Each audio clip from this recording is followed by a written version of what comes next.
Assalamualaikum warahmatullahi wabarakatuh. Pada video kali ini kita akan membahas materi tentang jiswaf atau zakat, infak, sodaqah, dan juga wakaf. Secara etimologi, zakat berarti tumbuh, berkembang, subur, ataupun bertambah. Sedangkan secara istilah, zakat adalah memberikan harta apabila telah mencapai nisab dan haul kepada orang yang berhak menerimanya atau mustahik dengan syarat-syarat tertentu.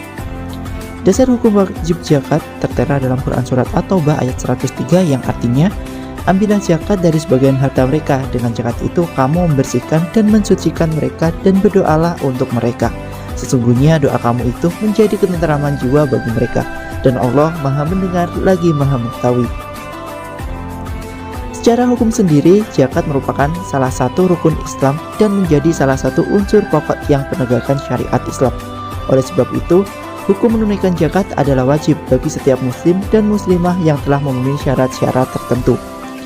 Untuk jenis-jenisnya sendiri, zakat dibagi menjadi dua. Yang pertama yaitu adalah zakat fitrah. Zakat fitrah adalah zakat yang harus dibayarkan bagi setiap muslim yang sudah mampu untuk menunaikannya dan berkecukupan. Zakat fitrah adalah zakat yang wajib ditunaikan 1 tahun sekali. Kemudian yang kedua ada zakat mal. Zakat mal adalah zakat harta. Sesuatu dapat disebut sebagai harta apabila memenuhi syarat-syarat tertentu, seperti halnya dapat dimiliki, disimpan atau dikuasai, dapat diambil manfaatnya sesuai dengan harta tersebut.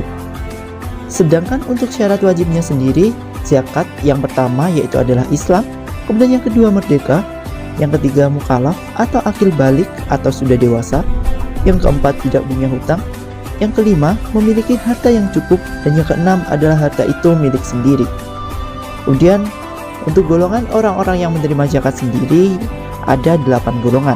Yang pertama adalah fuqara atau fakir, yang kedua masakin atau miskin, yang ketiga amilin atau amil zakat, yang keempat mu'alaf, yang kelima riqab atau budak mukatab, yang keenam hurimin, yang ketujuh sabilillah, dan yang kedelapan adalah ibnu sabil.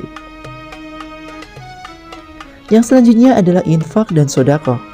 Kata infak menurut bahasa berasal dari kata anfaqa yang berarti menafkahkan, membelanjakan, memberikan, atau mengeluarkan harta. Sedangkan menurut istilah fikih, kata infak mempunyai makna memberikan sebagian harta yang dimiliki kepada orang yang telah disyariatkan oleh agama untuk memberinya seperti orang-orang fakir, miskin, anak yatim, kerabat, dan lain-lain. Sedangkan sodaqah merupakan pemberian suatu benda oleh seseorang kepada orang lain karena mengharapkan keridhaan dan pahala dari Allah Subhanahu wa Ta'ala dan tidak mengharapkan suatu imbalan jasa atau penggantian. Untuk jenis-jenis infak atau sodaqah sendiri dibagi menjadi dua. Yang pertama adalah infak atau sodaqah wajib, yaitu adalah sodaqah yang diwajibkan meliputi zakat, fidyah, atau penebusan yang wajib dilakukan seseorang karena suatu hal ia tidak dapat melaksanakan kewajibannya. Seperti halnya orang yang sudah tua renta yang tak mampu berpuasa, maka ia diharuskan membayar fidyah. Kemudian selanjutnya adalah jizyah atau pajak yang dipungut oleh pemerintah Islam dari yang bukan Islam sebagai sumbangan keamanan bagi mereka. Yang kedua yaitu adalah infak atau sodaqah sunnah, adalah sodaqah yang diberikan secara sukarela, tidak diwajibkan seperti hibah, wakaf, ataupun hadiah. Yang selanjutnya yaitu adalah wakaf. Wakaf berasal dari bahasa Arab yang artinya menahan, menghentikan, ataupun mengekang.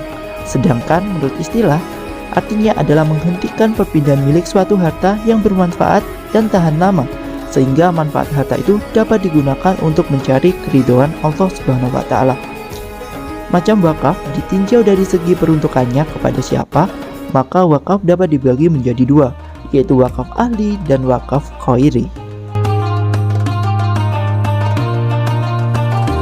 Baik, demikianlah video materi tentang jiswaf pada kesempatan kali ini. Semoga bermanfaat dan semoga semakin menambah cakrawala pengetahuan kita tentang hal dunia ekonomi Islam. Terima kasih. Wassalamualaikum warahmatullahi wabarakatuh.